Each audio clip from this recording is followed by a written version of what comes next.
Election commission और BJP के रिश्ते की खुली पोल। क्या पश्चिम बंगाल में हो सकते हैं फिर से चुनाव? सुप्रीम कोर्ट के सामने ज्ञानेश कुमार ने सब उगल दिया। जेरोक्स की दुकान पर मिले एसआईआर फॉर्म। पोलीस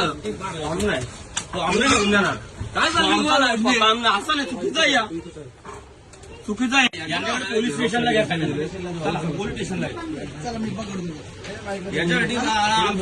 बीजेपी नेता का कनेक्शन आया सामने। आज इन्हीं सब सवालों पर बात करेंगे। नमस्कार, मेरा नाम है जनीशा दीक्षित और आप देखना शुरू कर चुके हैं दो बोल। लो भाई, जिसका डर था वही हो गया। ज्ञानेश कुमार की अब खैर नहीं है। इलेक्शन कमीशन ने एसआईआर के दम पर बहुत कुछ किया है और बीजेपी को चुनाव जितवाए हैं। पश्चिम बंगाल इसका सबसे ताजा उदाहरण है कि वहां पर जो एसआईआर हुआ उसकी लड़ाई अभी तक चल रही है। लेकिन कारगर के नवी मुंबई महाराष्ट्र से जो वीडियो सामने आया है उससे मालूम चलता है कि इलेक्शन कमीशन चुनाव कराने में धांधली कर रहा था। वायरल वीडियो जो कि ट्विटर पर इस वक्त ट्रेंड कर रहा है, वायरल वीडियो से ये जानकारी सामने आई है कि सामने आई जानकारी कुछ इस प्रकार है कि अतुल लोंढे पाटिल ने, कांग्रेस के जो जनरल सेक्रेटरी है, उन्होंने अपने ट्विटर हैंडल पर एक वीडियो पोस्ट किया है जो आप मेरे साइड में चल रहा होगा और उसे आप देख सकते हैं। उन्होंने अपने ट्वीट में ये वीडियो पोस्ट करने के बाद क्या लिखा? उन्होंने लिखा कि खारघर नवी मुंबई महाराष्ट्र जेरोक्स की दुकान पर हजारों की तादाद में ओरिजिनल एसआईआर फॉर्म भरे हुए मिले हैं, जिसकी जेरोक्स कॉपी बनाई जा रही थी।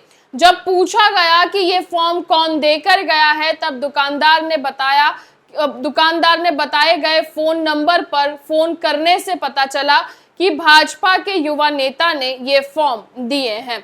आखिर में उन्होंने लिखते हैं कि केचुआ बताए कि एसआईआर फॉर्म दुकानों पर कैसे पहुंचा। अब ये खबर आग की तरह फैल रही है। बीते कई दिनों से सुप्रीम कोर्ट भी लगातार इलेक्शन कमीशन से जवाब मांग रहा है, उससे डेटा मांग रहा है कि आपने किस बेसिस पर मतदारों को हटाया है और कितने मतदारों को आपने फिर से ऐड ऑन किया है। उन सब चीजों का डेटा लगातार सुप्रीम कोर्ट मांग रहा है।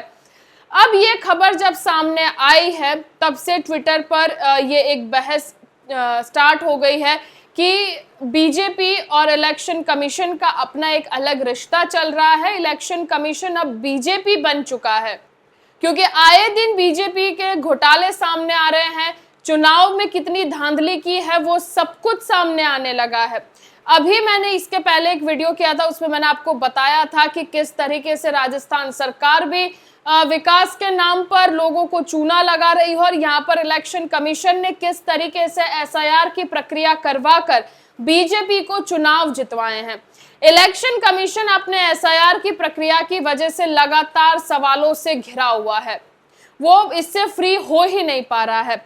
अब आप सोचिए कि बीजेपी इस समय एक तरफ जैन जैन अल्फा, खुलते घोटालों का राज, राम मंदिर चंदा चोरी, ये सब मुद्दों से बीजेपी अब नहीं बच सकती है और ना ही अब इनको वोट मिलने वाला है, क्योंकि अब ये मुश्किल हो गया है कि लोग इन्हें वोट दें। शायद मिलेनियंस अभी भी ये सोचकर वोट दे दें, लेकिन जो जैन और जो जैन अल्फा है, अब मुश्किल लग रहा है कि बीजेपी को वोट देंगे और अब तो ज्ञानू का जादू भी नहीं चल पाएगा, क्योंकि ज्ञानेश कुमार जो सुप्रीम कोर्ट के सामने उन्हें बार बार हाजिर होना पड़ रहा है और इलेक्शन कमीशन ने एसआईआर की प्रक्रिया किस तरीके से की है, सुप्रीम कोर्ट लगातार उस पर जवाब मांग रहा है। ये जो सारे एसआईआर वाले पेपर्स मिले हैं उससे रिलेटेड एक और वीडियो हमारे सामने आया है।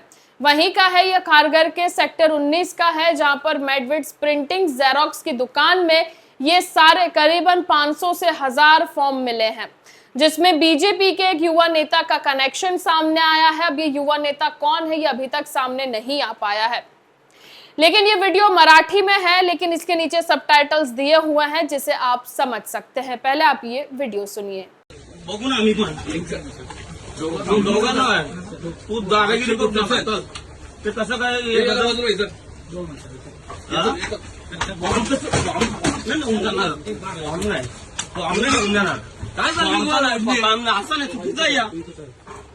चुकीचं आहे. यांच्याकडे पोलीस स्टेशनला घ्या खाली. चला पोलीस स्टेशनला घ्या. याच्यासाठी आमची अशी हे करता का तुम्ही? मग काय म्हणजे ओरिजिनल साहेब सगळं चेक करा. तिथं ओरिजिनल अजून भरपूर फॉर्म असतील. नाही साहेब सगळं चेक करा पहिले. सगळं चेक करा. मी अजून दुसरी पहिली बघितली त्यात पण आहे.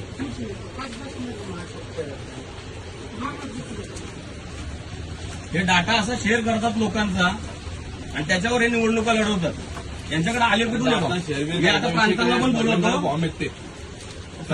अजून बघा इथं चेक करत नाही. हे घ्या दोघं हे पण होते हे पण होते. खैर, इस खबर में अभी भी बहुत तरीके का सस्पेंस बना हुआ है कि ये फॉर्म कौन लाया, किसने किसको दिया, इसका एक पूरा ह्यूमन चेन कैसे था, कौन था वो बीजेपी का युवा नेता, और ऐसे कई सारे सवालों के जवाब अभी मिलना बाकी है। लेकिन जिस तरीके से एसआईआर के फॉर्म किसी जेरोक्स की दुकान पर मिले हैं, ये वाकई चिंता का विषय है कि लोकतंत्र का एक अहम हिस्सा है वो पेपर। उस पेपर से डिसाइड होगा कि कौन इंसान वोट दे पाएगा, कौन नहीं दे पाएगा, कब किसका नाम एसआईआर से निकल जाएगा, ये सारी चीजें उसमें मौजूद है। और उसके बाद ऐसे किसी नॉर्मल दुकान पर एसआईआर के फॉर्म मिलना वो वाकई चिंता का विषय है। और लोग इसी तरीके की चिंताएं ट्विटर में अपने कमेंट्स के द्वारा रख भी रहे हैं कि ये जो लोकतंत्र के साथ बीजेपी ने जो मजाक किया है वो अब सब कुछ सामने आने लगा है। इस खबर के साथ साथ एक और खबर मैं आपको बता देना चाहती हूं और मुझे लगता है कि वो खबर आप सबको जानना बहुत जरूरी है। इलेक्शन कमीशन और बीजेपी का रिश्ता तो आप सबको मालूम है कि कितना गहरा है इन लोगों का रिश्ता, लेकिन अब सुप्रीम कोर्ट अपनी असल भूमिका में सामने आ चुका है। आज नवभारत में छपी खबर के मुताबिक chief justice Suryakant, justice Joymalya Bagchi और जस्टिस वी मोहना की बेंच ने टीएमसी सदस्य की ओर से सीनियर एडवोकेट कल्याण बंदोपाध्याय की अर्जी पर सुनवाई कर रही थी। बंदोपाध्याय ने 31 विधानसभा क्षेत्रों का ब्यौरा दिया। इनमें बीजेपी उम्मीदवारों की जीत का अंतर एसआईआर के दौरान हटाए गए वोटरों की संख्या से कम था। बीजेपी ने जो पश्चिम बंगाल में जो हथियार आजमाया था, अब ये उसका फलस्वरूप बनकर सामने आ रहा है कि जो एसआईआर में से जो वोट काटे गए थे और बीजेपी के उम्मीदवार जो मार्जिन से जीते हैं उसमें अंतर है। इसका एक आसान तरीके से अगर मैं आपको समझाऊं कि क्या हुआ है, मान लीजिए कि एक सीट है, उस सीट पर बीजेपी का एक उम्मीदवार है जो 401 वोट से जीत गया है, लेकिन उसी सीट पर 8,785 वोटर लिस्ट से बाहर कर दिए गए हैं। तो कैसे जीत हुई, ये सवाल टीएमसी ने रखा है कि जब इतने वोटर्स को हटा दिया गया तो कौन लोग हैं जिन्होंने इन्हें वोट किया है और उसका जो मार्जिन आया है वो भी कम आया है, तो कैसे इस जीत को माना जाए। यही वजह है कि सुप्रीम कोर्ट ने पूछा कि अगर मतदाता हटाए जाने का असर चुनाव के नतीजे पर पड़ता है तो क्या ऐसी स्थिति में दोबारा चुनाव कराने का आदेश दिया जा सकता है। ये बात अभी रखी है, लेकिन इसका मतलब ये नहीं है कि सुप्रीम कोर्ट ने अभी दोबारा चुनाव कराने का आदेश दिया है। अदालत अभी भी इस मामले की जांच और कानूनी स्थिति को समझने की कोशिश कर रही है। वहीं कांग्रेस ने भी ट्वीट कर इस खबर पर अपनी राय रखी है। उन्होंने लिखा है कि पश्चिम बंगाल में मोदी और ज्ञानेश कुमार ने मिलकर एसआईआर करवाया और चुनाव चोरी किया। अब इसके सबूत सामने आने लगे हैं, जैसा कि सुप्रीम कोर्ट ने भी कहा कि अगर इतना मार्जिन आया है और अगर इससे चुनाव का जो नतीजा आया है उस पर अगर असर पड़ सकता है तो क्या दोबारा चुनाव कराए जा सकते हैं। अब बीजेपी इसमें पूरी तरीके से घिरती हुई नजर आ भी रही है। आगे वो ट्विटर में लिखते हैं कि खबर है कि एसआईआर के बाद 82,782 अपीलों पर सुनवाई की गई है कि जिसमें 91% यानी कि 75,443 नाम को फिर से वोटर लिस्ट में जोड़ दिया गया है। अब इनको वापस जोड़ दिया गया है। तब ऐसा क्या हुआ था कि आपने तुरंत इन सबको हटा दिया था, और तब सुप्रीम कोर्ट की एक टिप्पणी भी आई थी और वो मैं आपको बताना चाहूंगी कि ठीक है, इस साल वोट नहीं दिया है तो अगले साल वोट दे देंगे। मतलब ये लोकतंत्र का वाकई इन लोगों ने मजाक बना रखा है कि अगर इस साल नहीं कर पाए तो अगले साल कर लेंगे। क्यों? अगले 5 साल जो बर्बाद होंगे, जो विकास के नाम पर लोगों को ठगा जाएगा, उसका क्या? इस ट्वीट में आगे लिखा जाता है कांग्रेस के द्वारा कि जी हाँ, चुनाव से पहले एसआईआर कराकर नाम काटा गया, फिर चुनाव के बाद वोटर लिस्ट में नाम जोड़ दिए गए। जैसे कि मैंने आपको बताया, ये है मोदी और ज्ञानेश कुमार का वोट चोरी सिस्टम, जिससे लोगों से उनका मताधिकार छीना जा रहा है। आपको याद दिला दे कि 2 महीने पहले पश्चिम बंगाल की एक सरकारी बिल्डिंग में आग लग गई थी कि जिसमें 4000 ईवीएम जलकर खाक हो गए थे। खास बात है कि इन ईवीएम का इस्तेमाल विधानसभा चुनाव में हुआ था।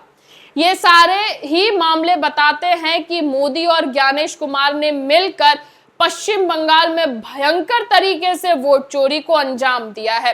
लेकिन वोट चोर याद रखें, वक्त आने पर हिसाब होगा, एक भी वोट चोर बख्शा नहीं जाएगा।